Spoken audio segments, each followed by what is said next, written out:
Sasha Martinengo. Storming down the pit lane. Weekdays from 12 to 2 p.m. Central African Time. On balls.co.za. Gears Balls Visual Radio. Man, I've been trying to get hold of this guy. He's a legend, that's for sure. And he's agreed to speak to us. Dave Peterson, the one and only guru when it comes to anything with two wheels. How you doing, Dave?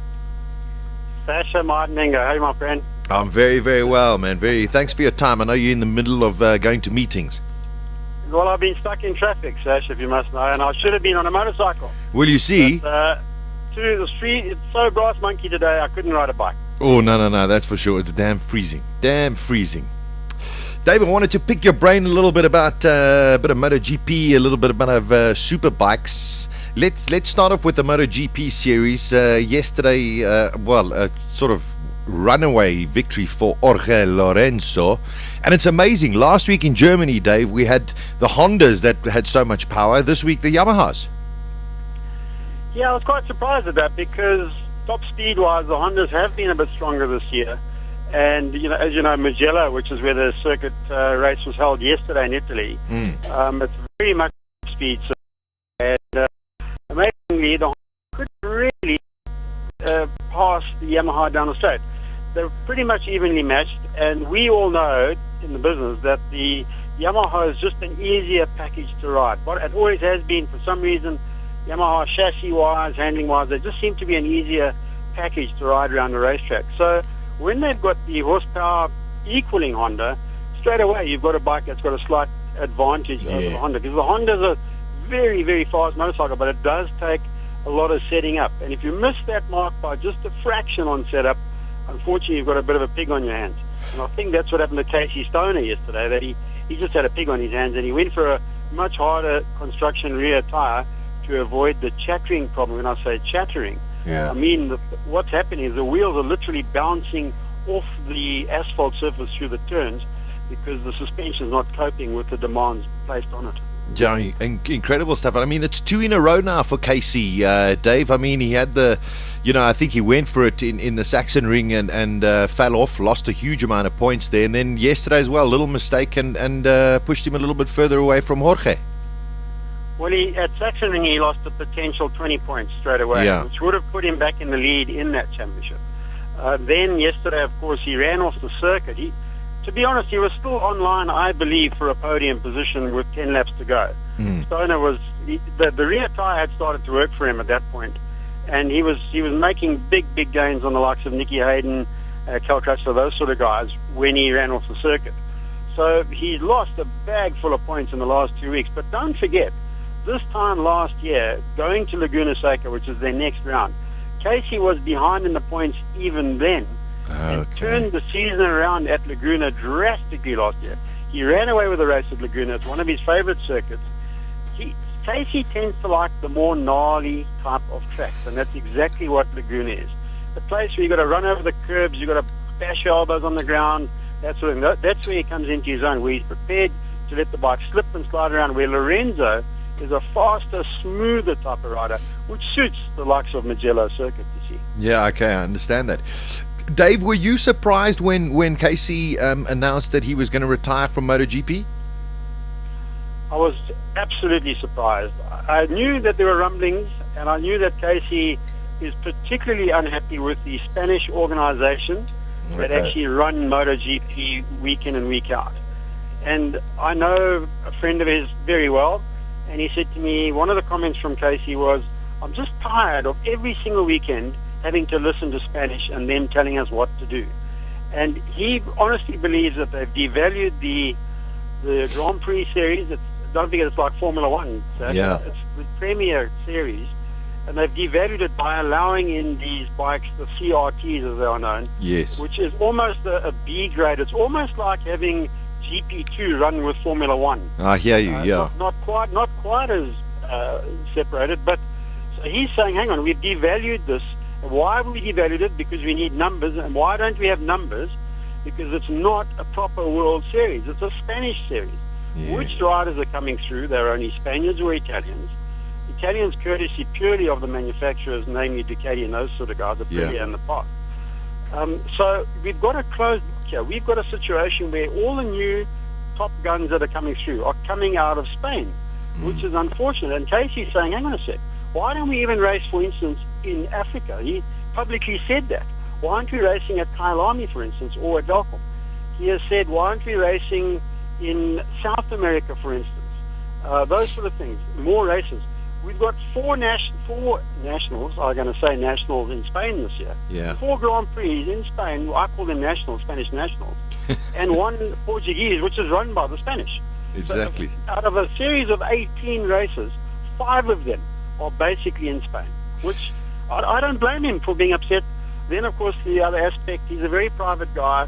He does not like his wife being in the public eye. Now they've had a child as well.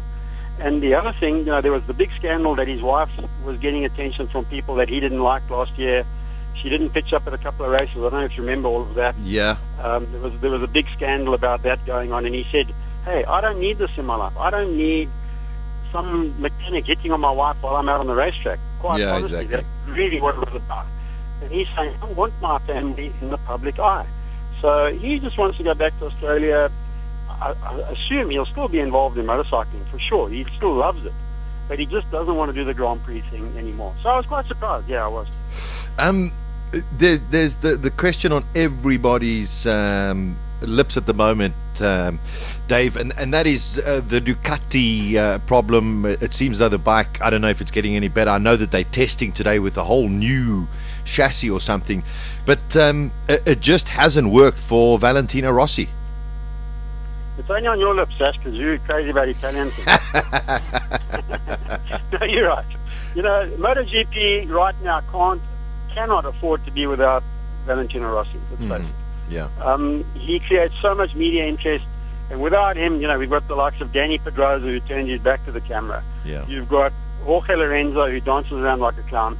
And, he's almost a Michael Schumacher replica, but he quite hasn't got the cred, if you know what I mean. I know what you're saying. Then you've got, so who have we really got? You've got Casey, who's a bit of a almost whinging Pom-like. Yeah. I admire Casey Stone incredibly, but he's the fastest man you've ever seen on a motorcycle. But without Valentino, it's a major problem. And Ducati, just somehow Valentino and Ducati haven't gelled. And I do believe, reading between the lines, he's had quite a major fallout with Preziosi. Now, I don't know if you know Preziosi. He's the chief engineer, the chappie who's in a wheelchair that you see in the pit area.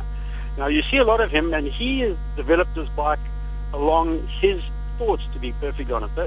For instance, Rossi said, hey, I don't like the way this works on a motorcycle. For instance, the carbon fiber chassis, for me, is a bit of a problem because it's not adjustable enough. It took him 3 or 4 months to get around Preziosi to say we need an aluminium type chassis. Okay. So what's happened is you've got a rider and his chief engineer, which is Jerry Burgess, the Australian, butting heads with the actual designer at Ducati. And that, as you know, is not a good scenario. I mean, you take it in Formula One. When you've got an engineer butting heads with somebody else in the aerodynamics department, it doesn't work. And that's what's happened with Ducati. They're going down a path that the rider and the team don't want to do, but the development engineer thinks that's the way they should be going. Hence, even now, you mentioned today, there's a big test of Mugello. Yes, there is. They're all there. Honda got a brand new bike out, spelling bad news for the rest of the world as well. I can imagine. Yeah, that's going to be something else. But they're all there today, and I can tell you now that Rossi is going to turn around to the Audi management, who now own Ducati, and he's met the boss of Audi. You probably know him better than I do, but he told them, listen, I really believe it's either him or I. It's Preziosi or me. Or Rossi. And that's really or Rossi. And that's what's coming out of this whole thing. So as far as Ducati go right now, even with the new chassis they're running for this test today and ostensibly for Laguna Seca in 2 weeks' time, I don't believe that they're going in the right direction. And the other thing you've got to remember, Sasha, is when Rossi was lying on the floor with his leg sticking out, his bone sticking out of his leg at Mugello a couple of years ago, I sat there and I said, there and then, I said, I hate to say it, but we may have seen the last of the best of Rossi. Aye. Because he had never had a serious injury up to that point in his whole career. He's had lots of accidents, but he never got seriously injured. And when you're lying there and your femur is sticking out of it was a tibia actually, sticking out of your boot for the world to see, the bone sticking out of your body, and you lie there looking at it, you start you start thinking about it, and motor racing is all about confidence. That's all it's about. Everybody's got ability at that level. Believe me, they've all got incredible ability, but it's a confidence thing. And when you've lost that confidence, I hate to say it, but it's difficult to come back from it. And I still believe it may just be that we've seen the last of the best of Valentino Rossi. Yeah, well, I tell you, prophetic words, but Dave, I think you would know a lot better than most of the others as well. So it could well be, and it's a little bit sad in a way because he really is still so needed in MotoGP. One little. Just to tell you, I mean, when you got a fool like Hector Barbera, out qualifying him and running in front of him in a race. I mean, Hector Barbera is nothing more than an overblown 250 rider. Seriously. Yeah. And the guy is an accident looking for a place to happen. And when you've got him leading Valentino Rossi on the customer version of Rossi's bike, you start to wonder about that. No, of course. I mean, listen, I love my two wheels as much as I love my four wheels, and I watch, and I'm glad that I'm getting some real perspective on it, Dave, because it's beginning to make a lot more sense to me now. I wanted to talk you have to tell Darren about that as well, because I don't think he knows much about it. No.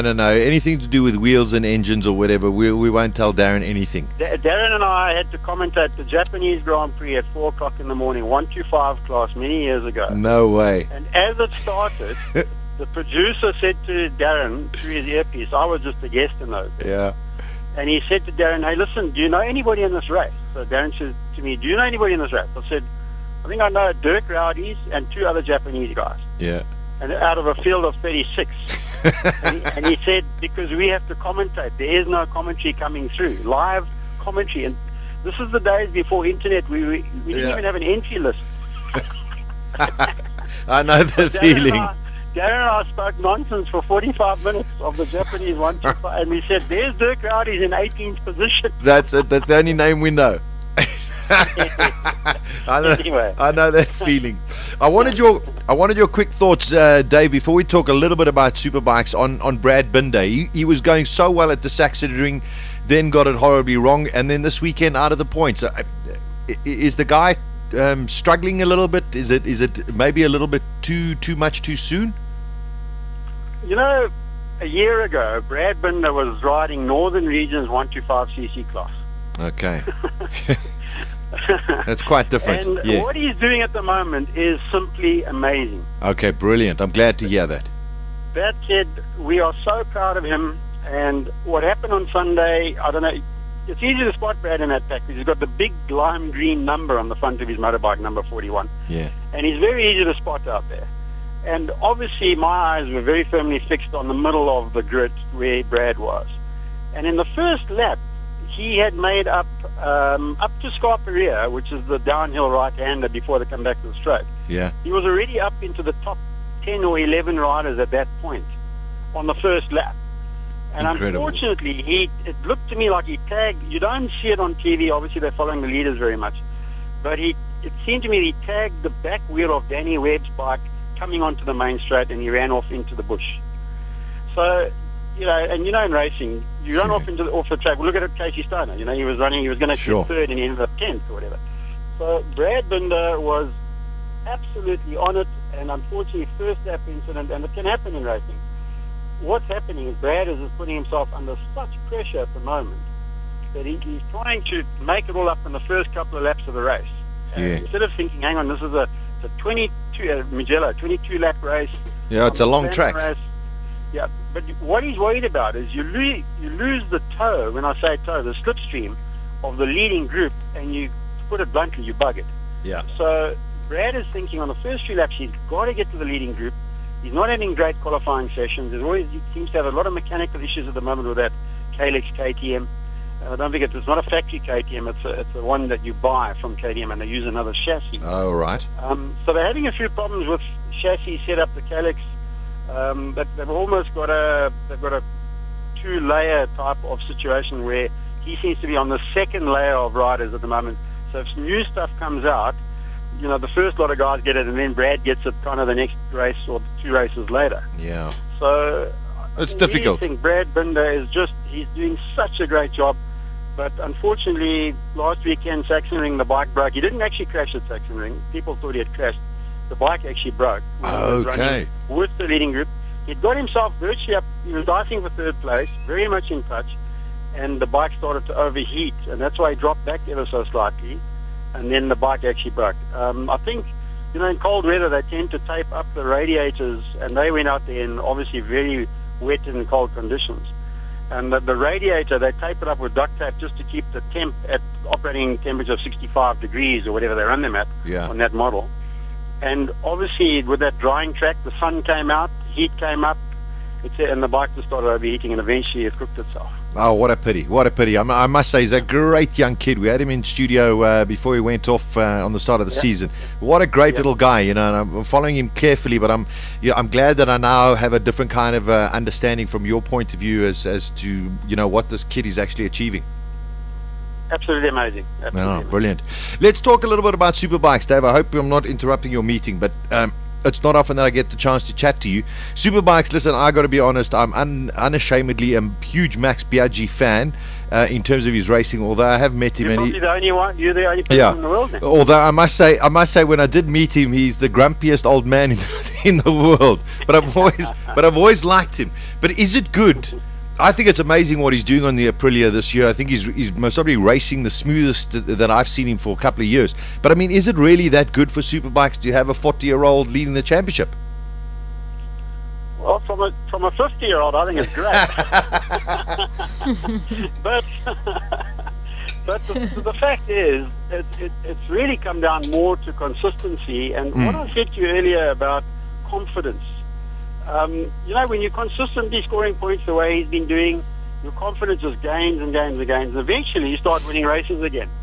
And absolutely the reverse has happened to Carlos Charlie Checker this year.